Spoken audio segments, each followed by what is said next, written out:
Hello everybody and welcome to another video in preparation for the Early Modern Japanese Palaeography Summer School at the University of Cambridge 2021. This time we will be going over how to use Minna de Honkoku, the online transcription service program that we are using for this summer school. Going over what it is, how to use it, best way to use the AI, and various different tips and tricks to make sure that your transcriptions are done properly. If you haven't seen or had an email from me before, my name is Joseph. I am one of Dr. Moretti's students, and I am co-directing the summer school this year with dealing with the intermediate to advanced students. But all levels of students will be using this Minna de Honkoku site. So without further ado, what is Minna de Honkoku? The system we are using has been developed by Hashimoto sensei at the National Museum of Japanese History, Rekihaku. And what it does is it uses online digitized pre-modern texts and allows you, using an AI system, to transcribe on the internet what you see. We're using the AI to help you on bits that you are stuck on. It's a really, really useful and available tool. We started using it last year at the 2020 summer school, and we really, really enjoyed using it. So we're using it again this year. But there are some things you need to know how to do it with. So we thought this video would be very, very useful for everyone to see. So without further ado, starting basic functions. Now I'm going to share onto Minna de Honkoku. I'm going to take us straight onto the site. Now I'm going to be using as my exemplar the 2020 summer school page, because it's got a lot more transcribed things on it that I can show you how to use. But there is a 2021 one that we will be using. When you go onto that one, you will need to input a username and password that we will share with everyone when the time comes. But you will end up on a page like this, which is kind of the home page of the entire thing. Now, note with Minna de Honkoku, there is a lot of client-side programming going on here, which means that the browser you use will affect your experience quite significantly. So it's recommended by Hashimoto sensei that you use either Google Chrome or Mozilla Firefox. If you use Microsoft Edge or you use Safari, if you're on a Mac, you might encounter some bugs. But these things are dependent on the browser you use, and the best one to use is Google Chrome or Mozilla Firefox. That out of the way, when you see this page, you see if across the top, you've got home, you've got your projects, the rest of this stuff we don't really use. And if I move my camera a bit, you've got more buttons over here. This one lets you translate between Japanese and English. This bell here is your notifications, which lets you know if anyone has edited a comma that you have already edited. And this far one is your profile. So sign in, sign out, edit, profile, etc. But the things we are interested in is up here in projects. When you click projects, there will be one for the 2021 summer school. And there will be different things. There'll be one for beginners and intermediate, these buttons. You click on them and it will give you a list of texts that have been digitized. And from here, you can choose what texts you would like to transcribe. So I'm going to use for the example Hashikagigen, because last year I transcribed a lot of this one myself, so I'm quite used to it. So first, what we are going to do is we are going to go through how to use the AI, the star functionality of Minna de Honkoku, the reason why we're always really excited about using this program. So to use the AI, you have to be signed in. So you'll need to be signed into a Google account or make your own account.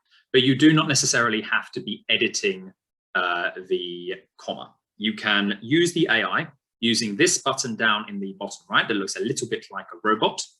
And the way you use it is you find a character that you're not particularly sure what it is. Say, for example, I don't know what this toki is for whatever reason.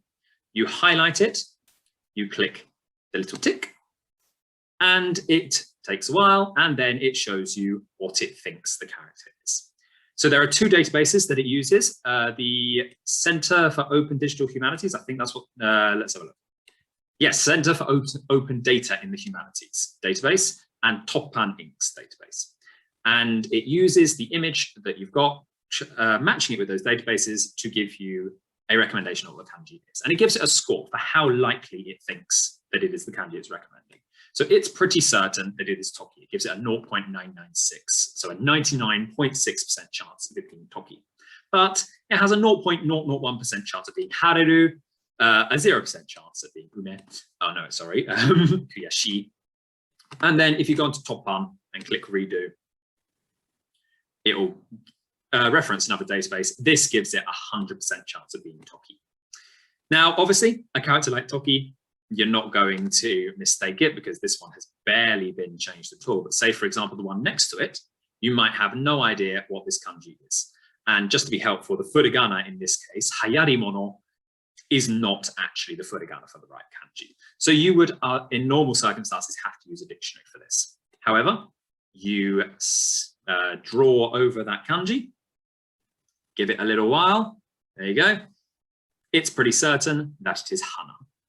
And from Toppan at least, and if we look at CODH, it thinks it's possibly zo or uta or ta or shu, but it also does think hana down here. It gives it a 3.3% chance. Now, this is something that's important to bear in mind with Minna de Honkoku. You should not always just believe the top ranked results. You should compare the AIs, but you've also got to always keep in mind the meaning, use the furigana, and also use dictionaries. So this thinks it might be kura or zo, but that wouldn't make sense with Toki in front of it. It's much more likely to be hana, considering that is actually a word.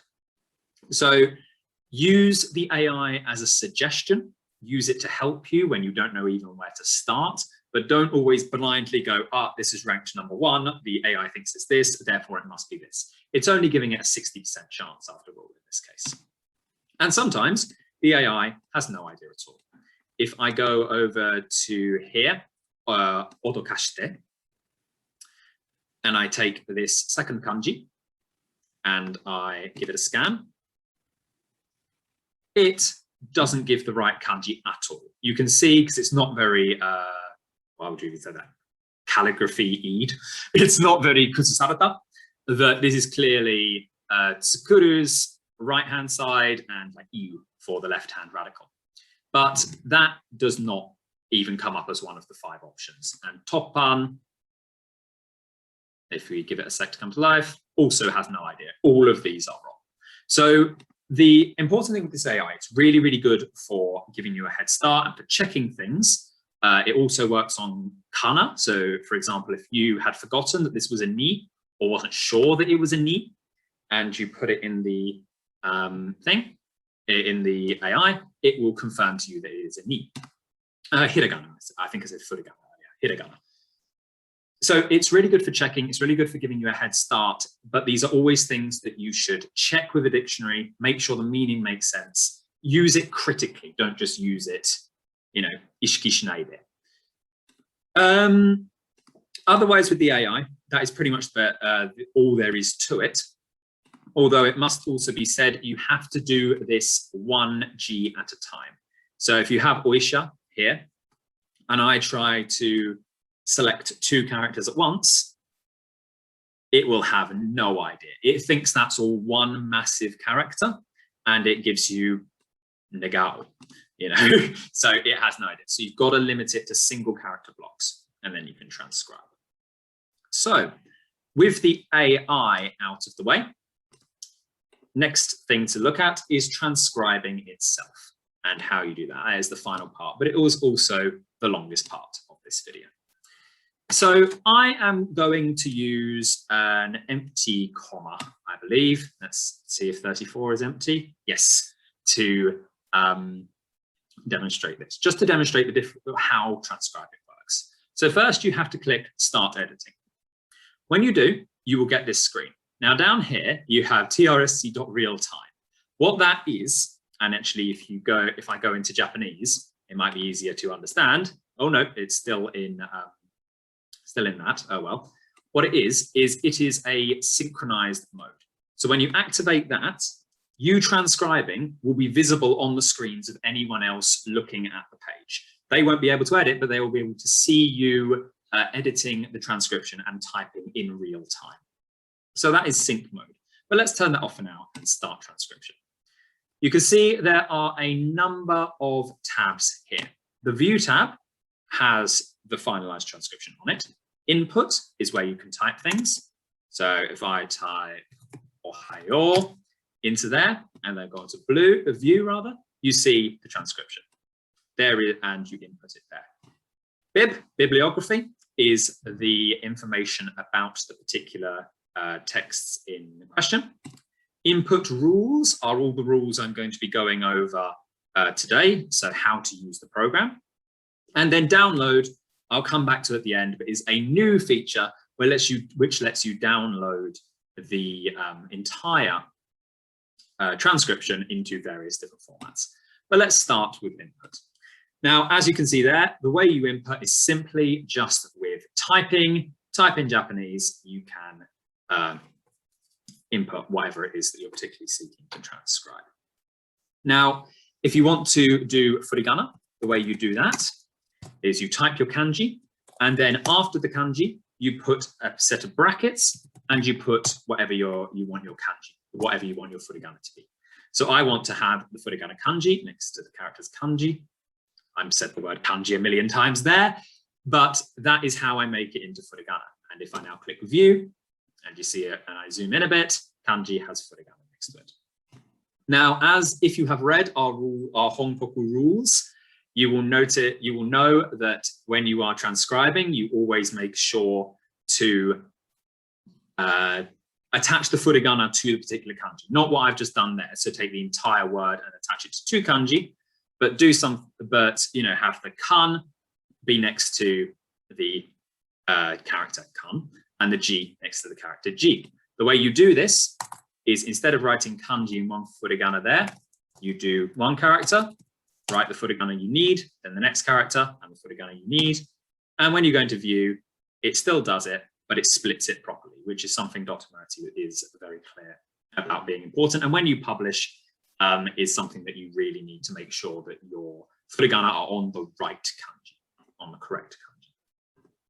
There is also a way to make furigana appear on both sides of the kanji, to make furigana appear on the left side. At the moment, I think there is a bug in Chrome that means it doesn't work, but the way you do it is you use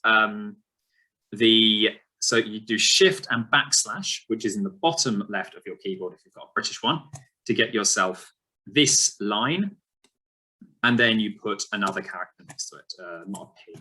Let's import, for example, a random character. At the moment, this doesn't work, it just puts it next to it, but it will be fixed soon, and the hiragana will appear on the left. Right, so that is furigana and how you do those. Now, the next selection of things, there are various different things that you need to be able to do when you're transcribing a pretty long text. And there are various different ways to do it. You've got kunten, you've got kurikaishiten, you've got warigaki, you've got all kinds of things. And there are various, well, there's one way to do each one, and they're all here in this input rules. So kairiten, ukurigana, warigaki, chuki, etc., etc. But the best way to use them is actually down here in the bottom left, this plus bubble. When you click this plus button, you have a large variety of options of what you can do. So let's go through them one by one. So you click Odoriji, and it gives you an Odoriji. If you click again, it gives you a different one. So that one's for katakana, if you look at the transcription under the word kanji. Click again, this one gives it with dakuten. And again, now it's at the full-on kanji kurikaishi, etc., etc. Now it's with the dakuten again. So that is how you can get Odoriji, although of course, you can just type it, as always, typing onaji and going through the different options for what you want to do. Hinshutsu is for regularly appearing things. So yori as one character. If you don't know how to write that, you can just click Hinshutsu or click it again and it will turn into the hiragana wi, and then katakana wi, hiragana we, etc. Back to yori. The more you click these bubbles, the more things that will appear. Furigana, as I just explained, you can put it in the little bubble after that. I should also explain, if you want to only have your furigana on one of the characters within a compound, so say, for example, I had the word kanji, and I only wanted furigana on the G, because at the moment, if I do it like this, the G will be in the middle between the entire thing. The way you do that is you just put a little space, and that is an English space, not a Japanese kind of massive one. A small space from the English or American side of the keyboard, and that will limit the kanji, the furigana, just to one of the G. Apologies for not explaining that earlier. Back to the bubbles. So let's go jump warigaki and do those in a sec, and instead look at kunten. So if you're dealing with a bit of kanbun that has, the little marks that mean reverse or, skip these different parts, you can click the kunten and it will give you them. So this will give you your okurigana. So if I did katakana wo after this little bar here and go into view, it goes down there into the bottom right. So that is okurigana, but if you click kunten more than once, that will give you the switching mark that you sometimes see in kanbun, as you can see there, where you reverse the orders of the characters. So in this case, if I just did that and click it again, it would go in the middle of those two, and it would mean switch these two characters, as you all know. The next one on the list, if we click kunten 3 times, the ichi, ni, san little marks, jo, chu, ka, and then back to okurika. Now, I also should point out that if you have the re, not the re, it looks like a re, but the reversing kunten, and then put the furigana after it, what you will get is a mess. So don't do that. What you have to do is you have to put your furigana before the kunten, and then it will work. If you put it after it, it will not work. So now we've gone through the kunten. Next on the list will be the warigaki. So the warigaki is where you have effectively you get 2 lines in one. So you click that. It looks really complicated. So you replace ichigyome and nigyome with whatever text you want. So ichigyome, let's go ohayo again. And I don't know, konbanwa for konbanwa for that. And then you go into view, and as you see, now we've got 2 lines in one. This appears quite a lot in, for example, Sharebon. That's how you do warigaki. So these bubbles are really, really, really useful. They mean you don't have to remember a load of complicated rules on how to input things, although of course it is all written down here in the input rules. Now, if you don't know how to transcribe a character, or for example, if there is a bite mark from an insect, you can't read something, you can click this, this one. And, oh, hang a minute, I just wasn't clicked onto that. Okay, that one at the moment isn't working, but it should provide a shikaku, where you just type shikaku and then you go onto view and it has it in there. That little mushi mark is supposed to be there. It's quite cute. And finally, for our little bubbles, you've got shuki. Now this, if you want to input a comment, for whatever reason, to explain the meaning of something or to talk to another participant.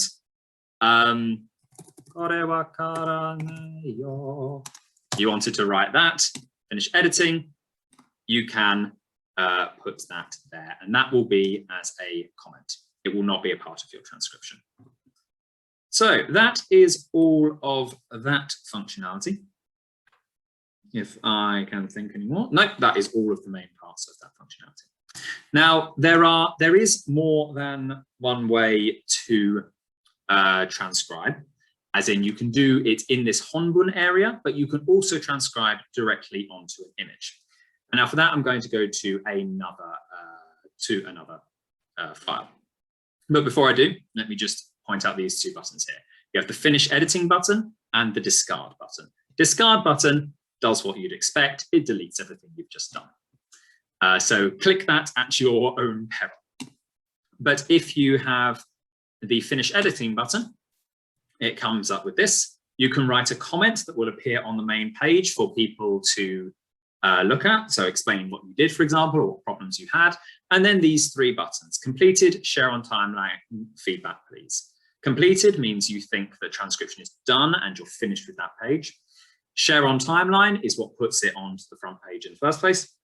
And then feedback, please, if you tick that, means that you think it's not quite ready and you want someone else to have another look at it. So let's cancel that and go back into the projects.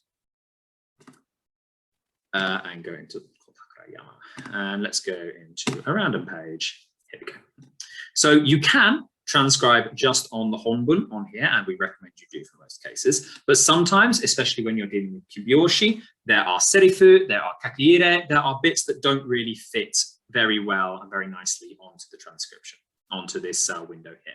So what you can do is you can transcribe directly onto an image. And that is using this little pencil button in the bottom right-hand corner.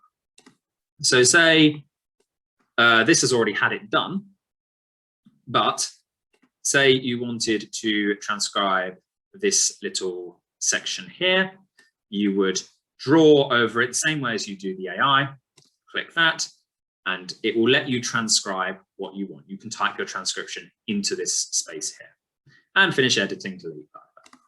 And then once you're done with that, as has been done here, you can click on it and you can see what the transcription is directly onto the image. So this is a really good piece of functionality for when you have bits of paper or bits of the page that aren't very clearly, organized into a honbun. So we would recommend you use that in those situations. The final thing to go over, apart from download, where you click here and you can download the page in any way you want. So you can download it as an HTML, goes directly into your folders, etc., is the input history. So every change is recorded on Minna de Honkoku. If you click finish editing, if you click discard, it isn't recorded. But if you click finish editing, it is recorded all the way back to the beginning. As you can see, Rachel started working on this back in, August 2020. That's August. And the most recent one was in April, and all the way through, comments are placed, people can help others with what they're doing. And you can also see, if you can like, and you can also check input history to see what the changes were from version to version. So you can go all the way back to the very first thing, which is in this case, just inputting these couple of lines. And you can see change by change, what happened, what added. So for example, this change, dama was added in green.